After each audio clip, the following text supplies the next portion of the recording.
Johnny Dollar. Dollar, this is Michael J. Kendry at the San Francisco office of International Life and Casualty. Mr. Kendry? No, I'm not in my office. I'm over at Lake Tahoe. You know the place? South of Reno, kind of half in California, half in Nevada. That's right. Uh-huh. I'm staying at a motel called Seven Pines Lodge at the south end of the lake. On the map, the town's called Al Tahoe. Seven Pines Lodge in Al Tahoe. Yeah, got it. Oh, and I understand there's some pretty great fishing in that lake. So, Kendry, I'll grab the first plane I can. Fishing, huh? What? Maybe that's what you'll end up doing, all right. Great. For the body of a man named Marvin W. Smedley. Huh?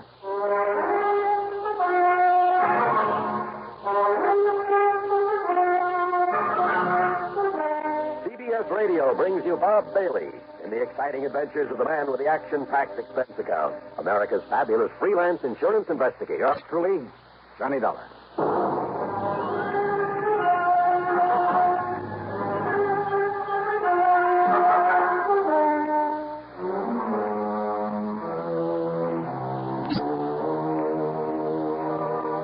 Expense account submitted by Special Investigator Johnny Dollar to the International Life and Casualty Insurance Company, San Francisco office. Following is an account of expenses incurred during my investigation of the Twins of Tahoe matter. Expense account item 1, $182.50, cab to Bradley Field and an early morning jet flight to San Francisco. Item 2, when I got there, $50 deposit on a rental car. I could have taken a ferry plane to Sacramento or even north to Reno, but I wanted another look-see at this part of the country. And I'm glad I made the drive, for Route 50 took me through a lot of the romantic old gold rush country. Yeah, through Placerville, now a quiet, busy little city, but once one of the most lawless, notorious places in the West, where the corner of Main and Coloma Streets was known only as Hangtown. And at one end of Main Street, you can still see the famous Hangtown bell that was used to call out the vigilantes in times of trouble. And then, finally, Lake Tahoe. And in my way of thinking, it's one of the most beautiful spots on Earth. Over 20 miles long and about half as wide. Its deep, clear water is the bluest I've ever seen, except in the shallows along the edges where it changed to an almost brilliant emerald. Tall, snow-capped peaks stand out above the dense, forever-green forest that surrounds the lake, barely hiding the many resorts that nestle together along the water's edge. And the water's cold out there and very deep. There are parts that have never been fathomed. Now and then I could see the clean, cloudy wake of a speedboat, sometimes with a water skier in tow. A group of small sailboats, white canvas, spread to the wind. Here and there along the shoreline, a few hardy souls in swimming, braving the chill waters in that breathless high altitude before the early winter snows would come. And then, in contrast, in various spots along the highway on the Nevada side, as such things are illegal in California, there were huge, gaudy, restless, noisy gambling houses. And out Tahoe at the Seven Pines Lodge, and there were 7 tall pines around the neat little motel, Kendry was waiting there for me. Dollar? Yeah, that's right. Glad you made it. I'm Mike Kendry. Oh, yeah. How are you, Mike? Come on into my cabin. I'll tell you what it's all... Mrs. Nelson, Mr. Dollar's arrived. I'll settle him in the cabin next to mine. Come on, Johnny. Good, yeah. Hey, you mentioned fishing for the body of a man by the name of Smedley. The police are fishing for it now. Marvin W. Smedley. He was a client of ours. Very wealthy, retired. Come on in. Sit down. Okay, sure. Well? On the way in here, you passed a big piece of lakeside property with a small stone house set back away from the beach. Oh, yeah, I know. Smedley's, where he lived with a housekeeper, Mrs. Turner, and his twin nephews, Tracy and Alfred Smedley. Mm-hmm. There were 25 or 6. So what's happened? About 3 o'clock this morning, Mrs. Turner woke up to what she thought was the sound of a shot. She went into the boys' room to see if they'd heard it, but they weren't there. Oh? And she remembered Tracy had said he'd be out gambling all night over on the Nevada side, and that Alfred was at a 2 or 3 day house party at the upper end of the lake. Mm-hmm. And rather than try to waken old man Smedley, well, she decided it was only a backfire and went back to bed. Yeah? But when she got up for breakfast, well, she found the library in a real mess, and the safe had been rifled. No sign of Smedley? No. Go on, Mike, please. Now, she knew that old Smedley had a habit of getting up in the middle of the night and going in there and counting his money. He never did trust the banks, kept everything he had in that safe. So she knew right away what must have happened. Uh-huh. She knew for sure when she found that Smedley wasn't in his bedroom or anywhere else around the house. Also, she says she could smell gunpowder there in the library. Well, did she call the police? Yeah, and Sergeant Corder came running. And when he found the footprints leading down to the beach, down to the dock, and the marks of a body dragged along. And the body itself? No sign. Must have been weighted down and dumped in the lake. Who, Mike? No question about it. They've been living easy off him for years, just waiting for him to die so they could get their hands on his money. One of the twins. Only one of them? Only one set of footprints out there in the sand. Have the police been able to find the twins? They sure have. They've got them locked up in the local hoosgow. Then what's the problem? Only one of them did it, Johnny. Okay. But both of them, both of those boys have absolutely airtight alibis.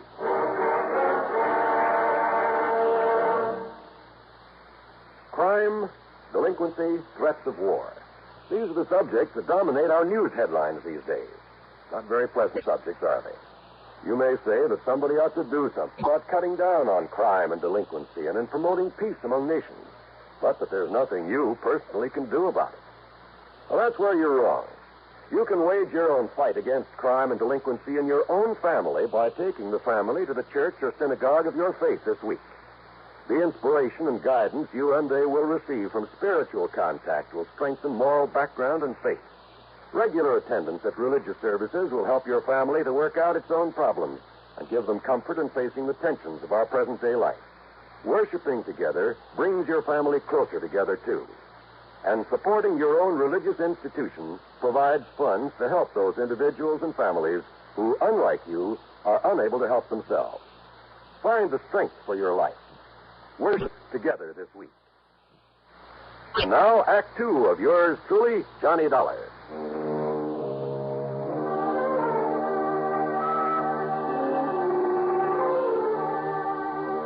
The police had roped off a lane from Smedley's house to the beach to the dock, where it was obvious from the tracks in the sand that somebody had dragged the old man out there, piled him into one of the rowboats, then dropped him into the lake. Sure, it was one of those twins, Mr. Dollar. It had to be. Well, now, why do you say that, Chief? Sergeant Bill Corder. Okay, Sergeant. Well, not only because of what Mr. Kendry told you about him, but because the footprints that hauled him out of here was made by the shoes of one of them. Which one? Either Tracy or Alfred. But you don't know which? Well, that's the trouble. Not only because it was a pair of brand new shoes that didn't have any what you might call identifying marks, even where they showed up clear in the damp sand, but because those two young punks always dressed exactly alike. You know, so as to cover up for each other. How do you mean? I mean, not only because they were always... Those boys were always mischief makers, Johnny. They sure were and still are. They just didn't have anything else to do. One of them would provoke a fight at one of the gaming casinos or borrow somebody's car without permission or such nonsense. And each of them would swear it was the other. Yeah. And because they look and talk and act exactly alike so that nobody can ever tell which is which, well, the police here, never knowing which one they could legally hold, and they were always threatening to sue for false arrest. And you'd be as mad as we are over how many times they've gotten away with that, Dollar. Right. And not only because witnesses to whatever they did couldn't tell them apart, but that fool uncle of theirs would always come along and pay a fine or something before we could nail down the right one. That's it. And you say they both have alibis for whenever it was this thing happened? Yes, sir. About 3 o'clock this morning. And you're sure about those footprints? Sure I am. Found the shoes that made him in the house in the clothes closet. Found the sand on them. In whose closet? Tracy's. Oh? Yes, sir. And Alfred's. Ah. Same closet. Sergeant Corder, Mike and I went on into the house to talk to Mrs. Maid Turner, Smedley's old housekeeper. Tall, raw-boned, but erect and strong in spite of her years, having worked hard all her life. She looked as if nothing in the world could ever face her. But obviously the death of her employer had. If only he'd have listened to me, Mr. Dollar. If only he'd have listened. Because I knowed something like this would happen to the poor old man. And keeping all of his money here in the house instead of down to the bank where he ought to. How much money, Mrs. Turner? Oh, goodness knows, Mr. Dollar. But it was all he had, and he was a rich man, and everybody knowed that he kept it here, and that he'd come down in the middle of the night and cut it all out to himself. And look, he didn't even pull down the shades, so as anybody and everybody could see him sitting here with all his money. And I told him. And now it's happened. Oh. In other words, Sergeant, almost anybody around here could be suspect. If it wasn't for the footprints out there in the sand. Well, Footprints? did you say? Well, to be honest about it, that's why I came in here earlier, Miss Turner, to look at the boy's shoes in their closet. You see, whoever did it and hauled him out and threw him in the lake, well, that is... He don't need to tell me, officer. Because I kept telling him about them, too. About the way he was spoiling them so bad. Giving them everything they wanted. I told him that sooner or later one of them would get so greedy he'd turn on to him. But which one, Mrs. Turner? Which one? They're the only relatives that he had. So it was Alfred. Oh? Oh, it was Tracy. Oh, yeah. My next move was to go on down to the jail and talk with the twins. Oh, they were identical, all right. I wondered how they themselves knew which was which. But in spite of what seemed to be the general opinion of them, they impressed me as just a couple of rather nice, normal, high-spirited kids. So, what if we did raise a little cane around town now and then, Mr. Dollar? None of it ever really did any harm, and we had to do something with our time. All right, now look here, Tracy. No, I'm Alfred. Oh, well, I'm... And what I mean is, it's no reason to pin a lousy thing like this on us, even though we aren't too sorry that he's gone. After all, what did he have to live for? Oh, I mean, just having to drag on maybe 10 or 15 years more with that lung trouble he had. Now, look, you boys never had to do a lick of work in your lives. Well, not since we got through school. But do you know why, Mr. Dollar? Why, Al? I mean, Tracy? Because Uncle Marv didn't want us to. He'd worked so hard as a prospector and a miner, accumulating his pile, and he wanted somebody to enjoy his money. And that old skinflint ever want somebody else to enjoy it? That's right, Trace and me. We're his only kin. Yeah, that's why he told us he was leaving us all his insurance. And what about the rest of the estate? We don't know and we don't care. After all, he did plenty for us.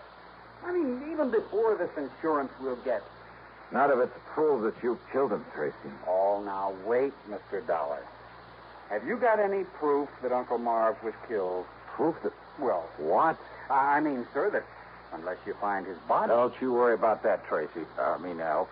My boys will find his body if they have to drag that entire lake. But unless you do, you won't really have a case against us or anybody, will you? We'll find it, all right. And why don't you suspect somebody besides us? Yeah? Like who? I'll tell you who, Sergeant. What about all those old prospectors from the old days that he did out of mining claims that have kept coming back to him for handouts? Oh, you're a fine one to talk about handouts. Now, listen. Don't tell me you aren't glad that he's gone. Yes. Trace and me and that old witch Turner and all the other people. Now, you look. Wait a minute. If Miss Turner hadn't taken care of him all these years... Oh, sure. All right. I understand you boys have pretty good alibis for 3 o'clock this morning. Do we have to go over all that again? What, afraid you might slip up retelling them, Alf? I'm Tracy, Mr. Dollar. Okay. Now tell those alibis to me. Okay, Mr. Dollar. Whatever you say.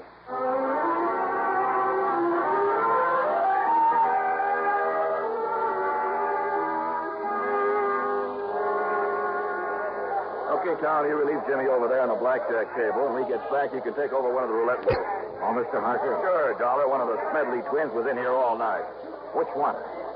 Came in around midnight and didn't pull out until, it must have been about 8:30 this morning. All right. Now, you're sure that he was here at about 3 a.m., huh? Sure, I'm sure. Playing one of the crab tables. He didn't step out for a few minutes, perhaps? No, sir, and I know. Because I always keep an eye on those Smedley kids. You don't watch them, they're liable to pull tricks on our dealers. They think it's funny. All right. Which one was it? Do you know? I told you. It was Alfred Smedley, or his brother Tracy. Thanks.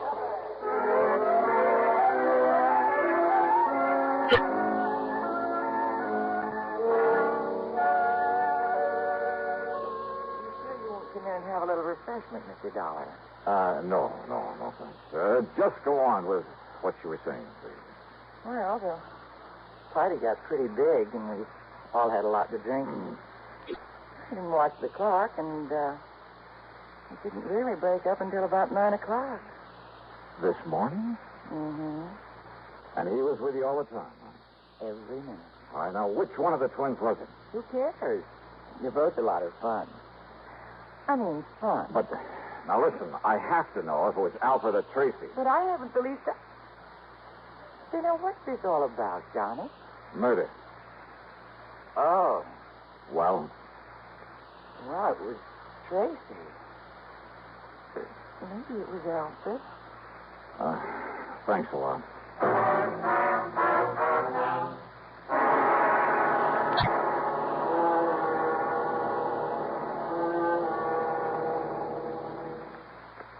In a world of doubting Thomases decades ago, it never would have been possible for stars to shine in the daytime.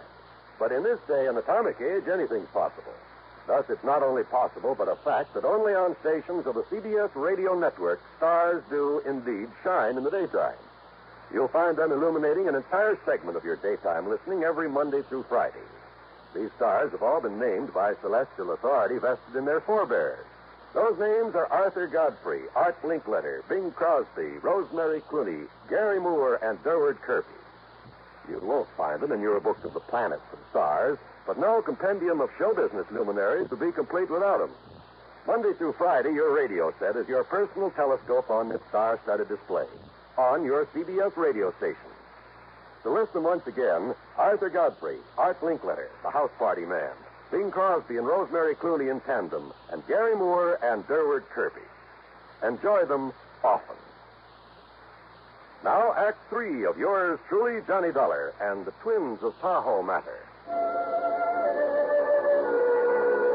So both Tracy and Alfred Smedley had alibis, if for no other reason than that neither of them could have been in two places at once.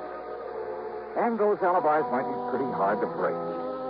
Yet, according to what little actual evidence there was, one of them must have killed their uncle, or the insurance... Oh, no, wait a minute. Yeah, there was something that Alfred, or Tracy... Anyhow, there was something that one of them had said that suddenly gave me a hunch. Expense account item 370 cents for phone calls to locate Smedley's lawyer on Mr. Kenneth McManus. Then I dropped into his office and asked him just exactly one question about the old man's will. And his answer gave me a new, fresh start on the case. Item 4, 10 cents, another call, this one to Sergeant Corder. Yes, Dollar. The boys found the body all right. Yeah? Now, you know how the water off that beach stays clear and shallow until it, gets to 150 yards or more straight out from the dock? Yeah? And it drops off over 300 feet straight down, just like that? And the body had been dumped over that ledge? Oh, but it's gone all the way down. We'd never have found it. But it was hung up on a rock, not more than 20 foot under. I see. And, Dollar, there's a nice, clean bullet hole in the back of his head. Did you find the gun? Same caliber as one that was issued to those twins a couple of years ago. Did you find it? No, sir. And if it was dropped overboard, too, and it must have been... Well, I hate to say it, but, Dollar, we'd never find a little gun in over 300 foot of water at the bottom of that lake. No, all right, then. We'd never find it in 1,000 years. Maybe we don't need to, if I can pull off a little bluff. In other words, we're never going to know whose prints are on Sergeant. it. But it was one of those twins did it, all right. Sergeant. No, there's just no question about it. Listen, Sergeant, listen to me, will you please? I want to go back to the house. Huh? You meet me there in the library. There at Smedley's house. Oh? Yeah. I'll be there in 5 minutes.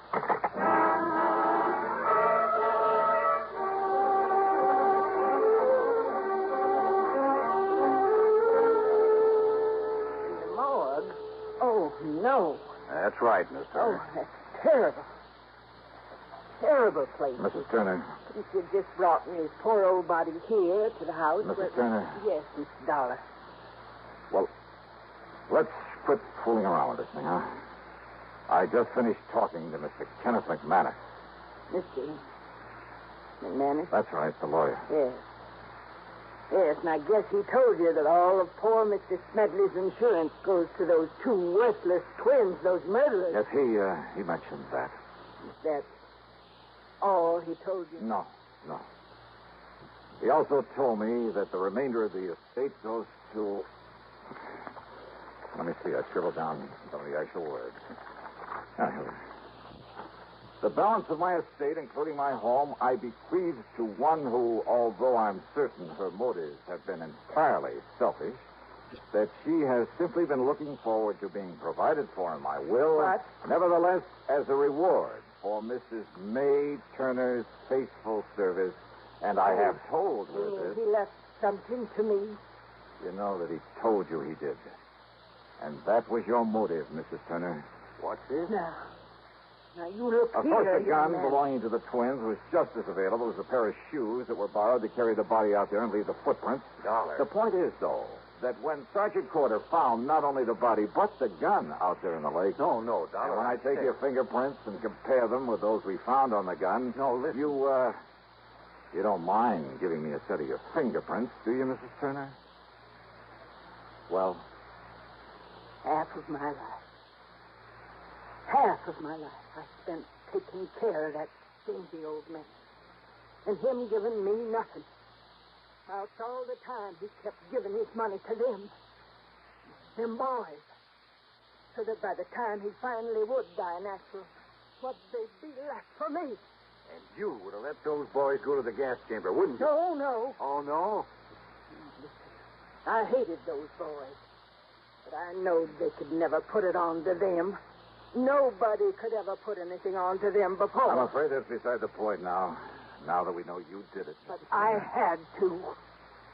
Because if I'd have waited, he'd give them all his money, and when he did die, there was nothing left. Nothing for me. Nothing.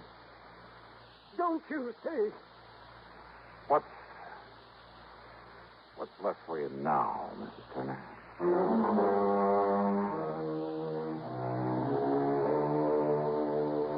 Oh, sure. From here on in, it's up to the courts. And no doubt the whole estate will go to the twins. You know something? I hate this kind of a case. It leaves a bad taste in my mouth. Expense account total, including incidentals and the trip back home, $416 even. Yours truly, Johnny Dollar.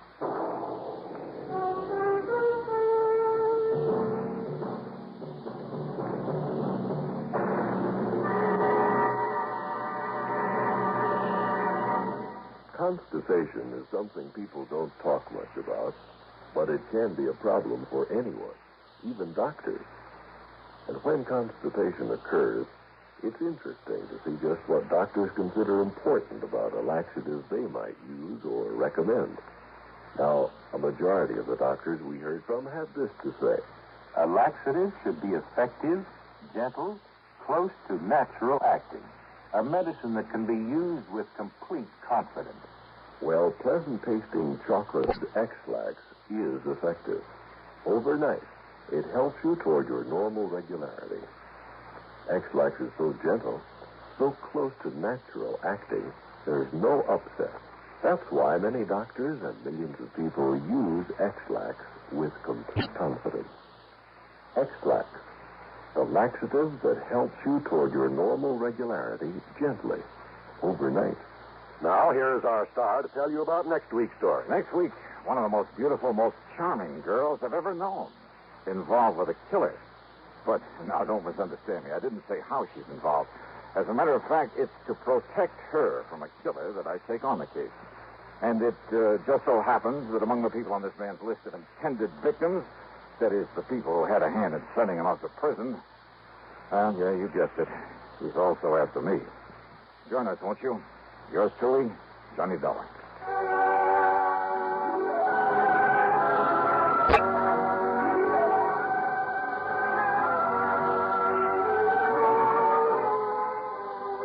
Yours truly, Johnny Dollar, starring Bob Bailey, originates in Hollywood and is written, produced, and directed by Jack Johnstone.